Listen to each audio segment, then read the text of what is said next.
ஒவ்வொரு அதிகாலையும் ஆண்டவராகிய நேசர் ஒவ்வொரு பிள்ளைகளையும் ஆசீர்வதிக்கிற ஒரு வேளை.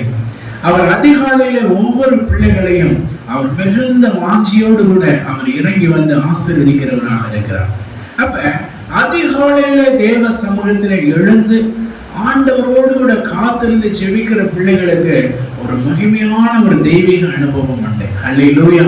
அவர்கள் அதிகாலையிலேயே அந்த வயல்வெளியிலே போய் அங்கே தங்கி இருக்கக்கூடிய ஒரு சூழ்நிலையில ஆண்டவருடைய அன்பு பெரிதாக இருந்தது. எபேசியர் 1:3 வாசிக்கிறோம். நம்முடைய கர்த்தராகிய இயேசு கிறிஸ்துவின் பிதாவாகிய தேவனுக்கு ஸ்தோத்திரம். அவர் கிறிஸ்துவுக்குள் உன்னதங்களிலே சகல ஆவிக்குரிய ஆசீர்வாதங்களில நம்மை ஆசீர்வதித்திருக்கிறார். ஆமென். அவர் நம்மை ஆசீர்வதித்திருக்கிறார். எபேசியர் 2:7 வாசிக்கிறோம். கிறிஸ்து இயேசுவுக்குள் நம்மை அவரோடு கூட எழுப்பி உன்னதங்களில் அவரோடு கூட உட்கார செய்தார். ஆமென். சங்கீதம் 91:1 வாசிக்கும் பொழுது உன்னதமானவரின் மறைவில் இருக்கிறவன் சர்வ வல்லவருடைய நிலையிலே தங்குவான். அல்லேலூயா. இது தேவனோடு தங்குகிறவர்களுக்கு இருக்கக்கூடியதான ஒரு பரம ஒரு ஸ்லாக்கியம், ஒரு ரகசியம். ஆண்டவர் இயேசு அவர் வயல்வெளியிலே தம்முடைய ஜனங்களை ஆசீர்வதிக்கும்படியாக ஒரு தெய்வ பிரசன்னமுள்ள ஒரு தோட்டத்தை அவர் நமக்காக அவர் வைத்திருக்கிறார். இந்த தோட்டத்தை பார்ப்பதற்கு அதிகாலையிலே நாம் எழுந்து இருதயத்தின் ஆழத்திலிருந்து ஆவியிலே ஆத்மாவிலே ஒரே மனதோடு கூட ஆண்டவரை பார்க்கும் பொழுது அந்த வயல்வெளியின் அனுபவத்திலே போகிற பிள்ளைகளை நம்மாலே அவர்களுடைய அற்புதங்களை தேவன் செய்த அவருடைய எக்ஸ்பீரியன்ஸை நாம் தெரிந்து கொள்ள முடியும். அல்லேலூயா. வயல்வெளியிலே ஆண்டவர் காத்து கொண்டிருக்கிறார். வயல்வெளியிலே மிகுந்த வாசனை வீசக்கூடிய ஒரு அனுபவத்தோடு தேவனுடைய பிள்ளைகள் போக வேண்டும். வயல்வெளி நற்செய்திக்கு அடையாளமாக இருக்கிறது.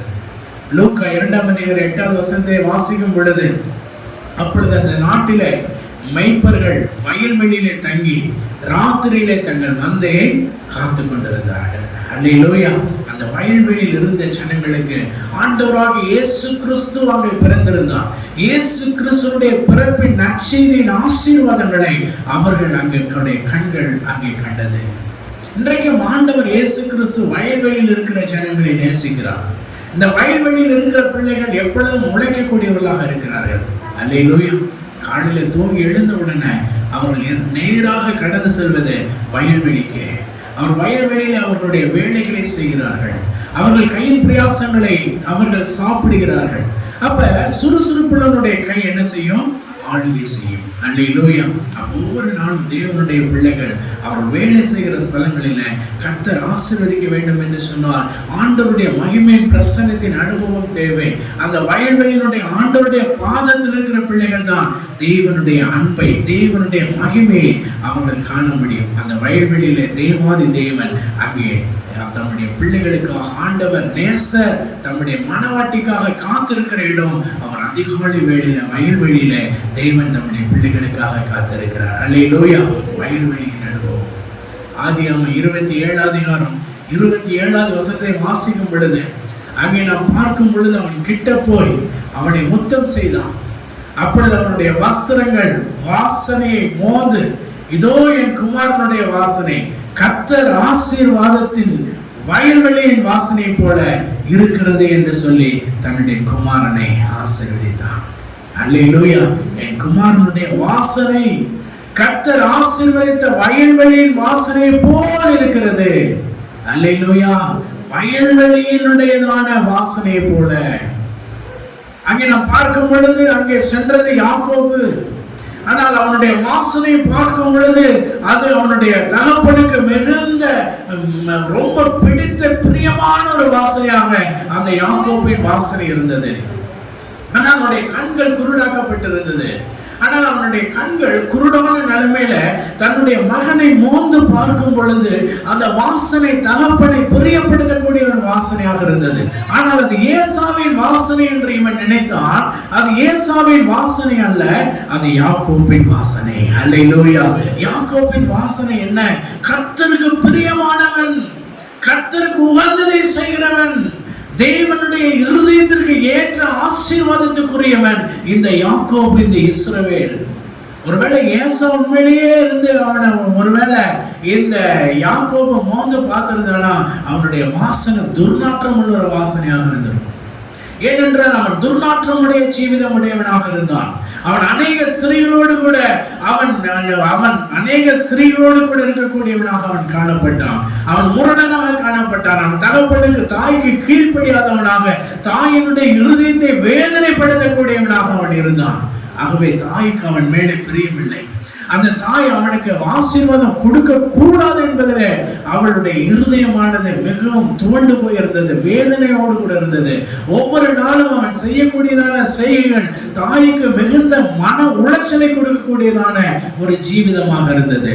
ஆனால் யாக்கோபை பார்க்கும் பொழுது அவன் பிரியமுடைய ஒரு மகனாக இருந்தான். அதனாலதான் அவன் வேகமாக சமைத்து இப்பொழுது சமைக்கக்கூடியதான ஆகாரம் அங்க போய் சேரல.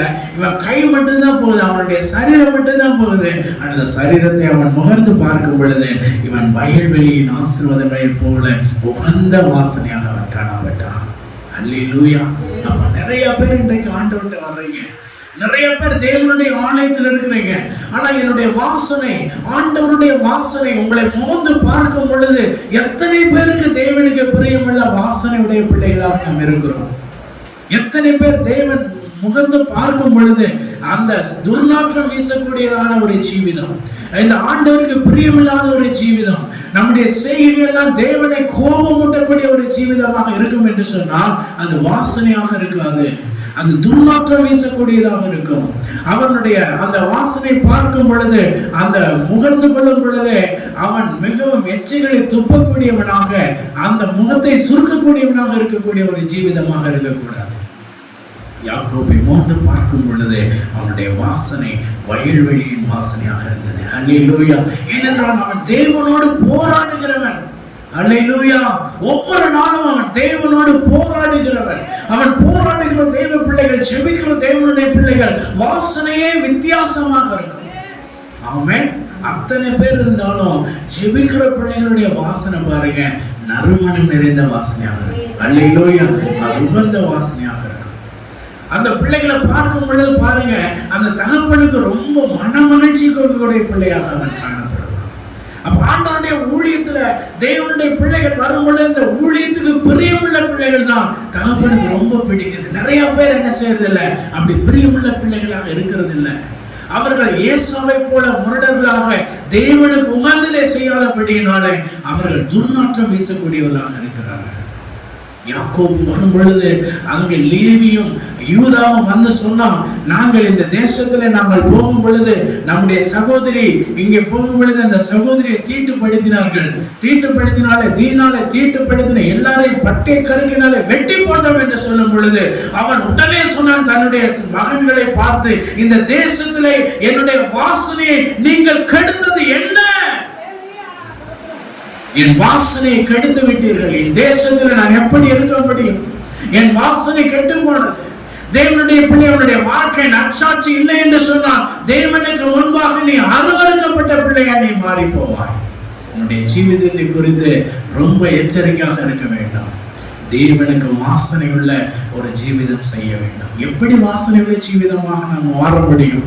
தேவனுடைய தொடர்பில் இருக்கும் பொழுது. அல்லேலூயா. தேவனுடைய தொடர்பை விட்டு தன்னிச்சையாக செயல்படும் பொழுது, அந்த தன்னிச்சையாக செயல்படக்கூடிய வாழ்க்கையில தேவனுடைய வாசனை இல்லை, அது துர்நாற்றம் உள்ள ஒரு ஜீவிதம்.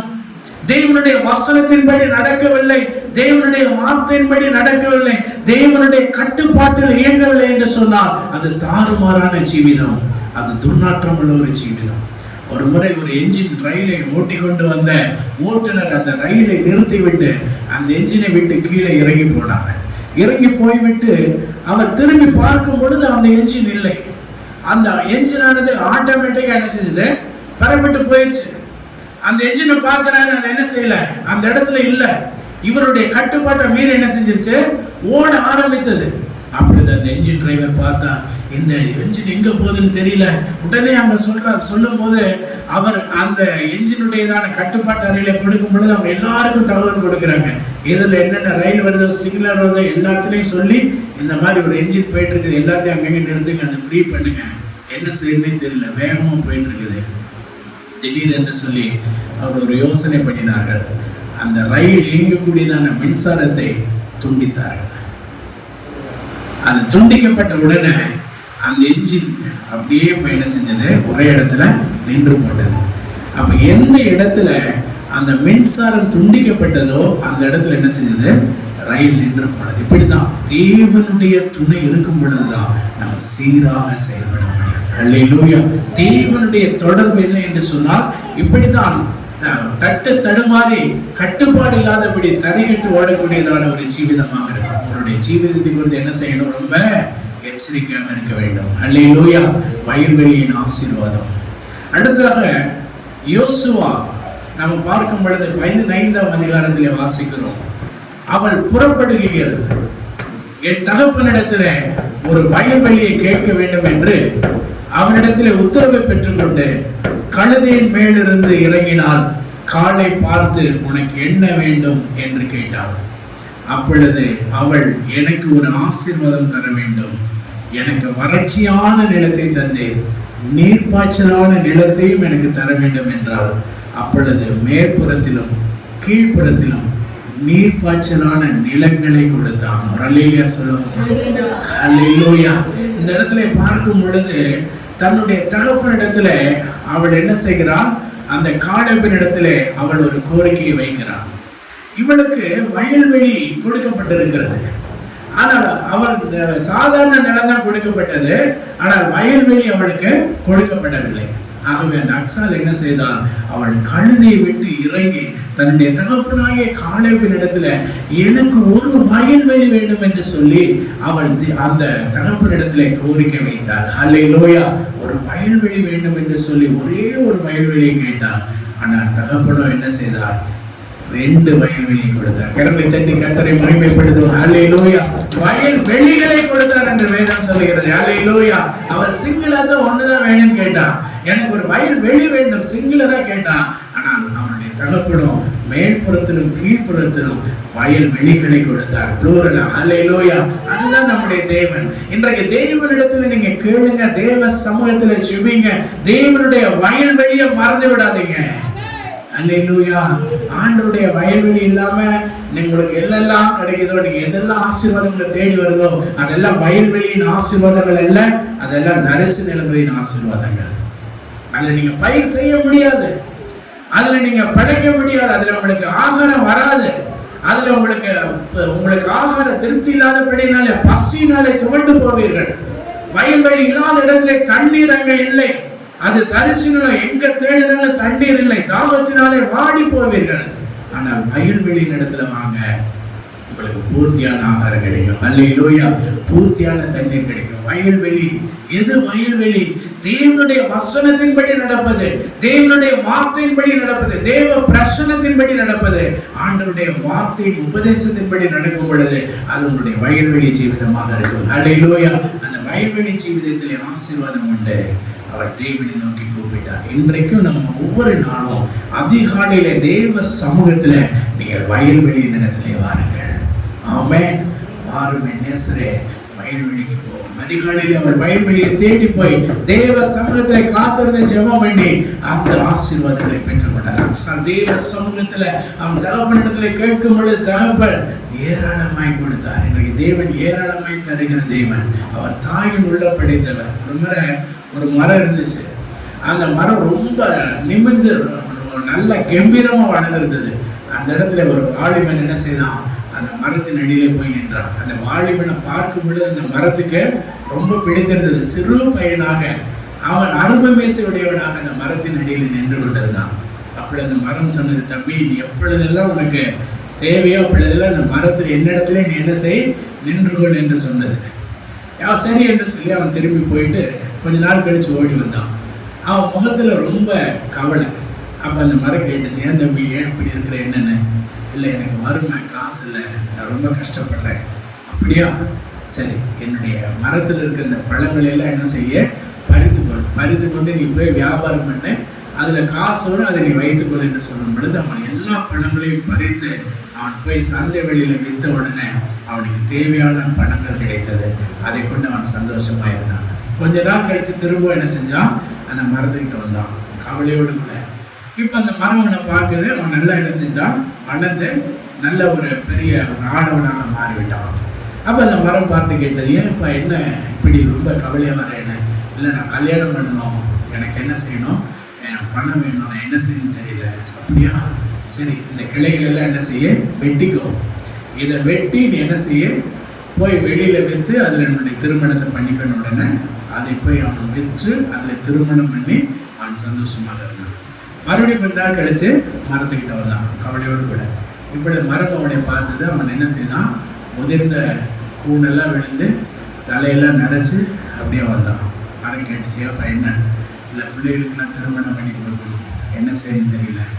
அப்படியா, சரி என்னுடைய மரத்தை அடி வரைக்கும் என்ன செய்யுற, இதை வெட்டி என்ன செய்ய, இதை போய் எல்லாம் விற்று, இந்த மரத்தை விற்று உன் பிள்ளைகளுக்கெல்லாம் திருமணம் பண்ணிடுறேன். அதே போல் விற்று குழந்தைக்கெல்லாம் திருமணம்லாம் பண்ணி முடிச்சு, அப்பொழுது ரொம்ப நாள் கழித்து திரும்ப அந்த மரத்துக்கிட்ட வரலாம்.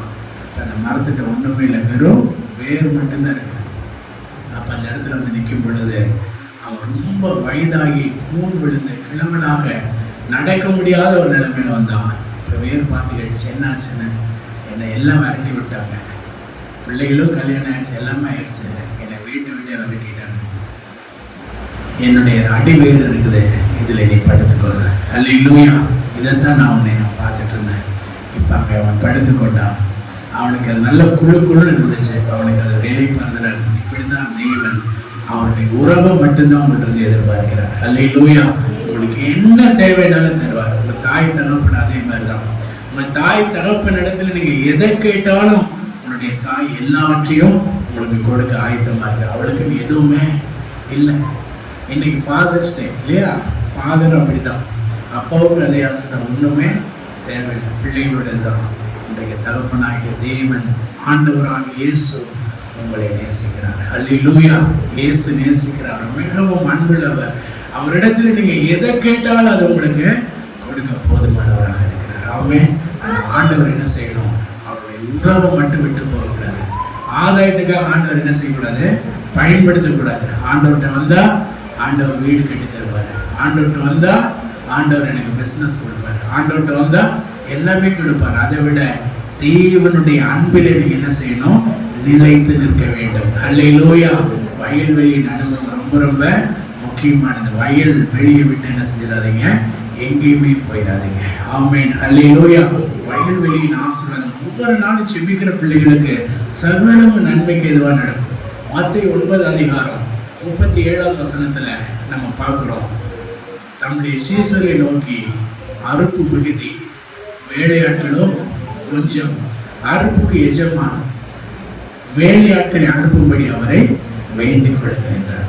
அல்லேலூயா. இந்த இடத்துல பார்க்கும் பொழுது வயல்வெளி அறுவடையினுடையதான ஆசீர்வாதத்தை நம்ம பார்க்கிறோம். இது எதை காண்பிக்கிறது, ஊழியத்தை காண்பிக்கிறது. அல்லேலூயா. எதை காண்பிக்கிறது, ஊழியத்தை காண்பிக்கிறது. அறுப்பு மிகுதியா இருக்குது. ஆண்டவர் வயல்வெளியை பார்க்க சொல்றாரு. வயல்வெளியில் எல்லா பக்கமும் களஞ்சியங்கள் நிரம்பி நிரம்பி நிரம்பி நிரம்பி வழியுது. அவ்வளவு பேர் வேலை செய்யணும். 1,00,000 1 கோடி பேர் வேலை செஞ்சாதான் என்ன செய்ய முடியும், எல்லாத்தையும் அறுவடை செய்ய முடியும். அவ்வளவு வளைஞ்சு கிடக்குது. ஆனா ஊழியர்கள் ரொம்ப கொஞ்சம். அல்லேலூயா. ஈரோடு பட்டணத்தை பாருங்க, பஸ் ஸ்டாண்டை பாருங்க, ரயில்வே ஸ்டேஷனை பாருங்க, கடைவீதி போய் பாருங்க, லட்சக்கணக்கான ஜனங்கள் இருக்கிறாங்க. எப்படி அறுவடை செய்வோம். அல்லேலூயா. வேலைக்காரர்கள் கொஞ்சம், அறுவடைக்கு எஜமான் உங்களை அனுப்புறாரு. அல்லேலூயா. நீங்க அறுவடை செய்யணும். ஆத்துமாக்களை ஆதாயப்படுத்துகிறவன் ஞானம் உள்ளவன். அல்லேலூயா. அப்பதான் அவனுக்கு ஞானம் வருது. சாகருக்குள்ள குறைஞ்சதும் 100 விசுவாசியாவது நீங்க ஆதாயப்படுத்திருக்கணும். ஆமென். நல்ல ஒரு ராஜ்யத்தில் போகும் பொழுது உங்க பின்னால எத்தனை பேர் இருக்கணும், மினிமம் 100 பீப்புள்ஸ், 100 மெம்பர்ஸ் நீங்க என்ன செஞ்சிருக்கணும், இயேசுவை பத்தி சொல்லி நீங்க பரலோக ராஜ்யத்தில் கூட்டி போகணும். அதுக்கு தான் ஆண்டவர் உங்களுக்கு பிறக்க வச்சார். அதுக்கு தான் ஆண்டவர் ஜீவனை கொடுத்தார். எதுக்காக நாம இந்த பூமியில வாழ்றோம், இயேசுவுக்காக. அல்லேலூயா. இயேசுவுக்காக. எதுக்காக, நாமும் நம்முடைய வீட்டாரும் நம்முடைய தேசம். Praise the Lord. அல்லேலூயா. நம்முடைய குடிகள் நீங்க இயேசுவை பத்தி சொல்லணும். இயேசுவை கிறிஸ்துவை குறித்ததான பரிசை நீங்க ஜனங்களுக்கு கொடுத்தீங்கன்னா அதை விட மேலான பரிசு உலகத்தில் எதுவுமே இல்லவே இல்லை. அப்ப இயேசு அறுப்பு மிகுதி, வேலையாட்களோ கொஞ்சம். இந்த வயல்வெளியில போறவங்க எல்லாருமே இதை மிஸ் பண்ணவே மாட்டாங்க. அல்லேலூயா. ஜெபிக்கிற எல்லாருக்கும் ஜெபம் மட்டும் முக்கியம் இல்லை, வேதத்தை வாசிக்கிற எல்லாருக்கும் வேதம் மாத்திரம் முக்கியம் இல்லை, ஊழியம் ரொம்ப முக்கியம். Price the Lord. சபையில ஜனங்களை கூட்டி சேர்க்கணும், வயல்வெளியில் அநேக ஜனங்களை கூட்டிட்டு வரணும். கடைசி பாயிண்டாக நம்ம பார்க்கணும். கடைசியாக நம்ம பார்க்க முடியுது ஏசாயா 32:16. செழிப்பான வயல்வெளி, உன்னதத்திலிருந்து நம்ம மேல் ஆவி ஊற்றப்படும் மட்டும் அப்படியே இருக்கும். அப்பொழுது வனாந்தரம் செழிப்பான வயல்வெளியாகும். செழிப்பான வயல்வெளி காடாக எண்ணப்படும். வனாந்தரத்திலே நியாயம் மாசமாய் இருக்கும். செழிப்பான வயல்வெளியின் நீதி தண்ணீர் தரிக்கும். அல்லேலூயா. இந்த இடத்துல நாம் பார்க்கும் பொழுது பின்மாறி காலத்தின் மழை, பரிசுத்த ஆவியானவரை குறித்து வேதம் சொல்லுகிறது. சகரியா 10:1 வாசிக்கும் பொழுது பின்மாறி காலத்து மழையை கர்த்தரிடத்திலே வேண்டிக் கொள்ளுங்கள். அல்லேலூயா. அப்பொழுது கர்த்தர் மின்னல்களை உண்டாக்கி வயல்வெளியில் அவரவருக்கு பயிர் உண்டாகும்படி அவர்களுக்கு மழையை கட்டளையிடுவார். ஆமென். அல்லேலூயா. ஏசாயா 60:1 எழுப்பி பிரகாசி, உன் ஒளி வந்தது, கர்த்தருடைய மகிமை உண்மையில் உதித்தது. அப்ப நீங்க என்ன செய்யணும்? பின்மாறி மழைக்காய் காத்திருக்கணும், ஆவியானவருடைய மழைக்காய் காத்திருக்கணும், எழும்பி பிரகாசிக்கணும், ஆண்டவருக்காக செயல்பட முன்வரணும். எல்லாரும் எழுந்து நிற்போம். ஆண்டவர் இயேசு சீக்கிரம் வர போகிறார். வயல்வெளியின் ஆசீர்வாதங்கள் ரொம்ப முக்கியம். தரிசு நிலமாகவே நம்ம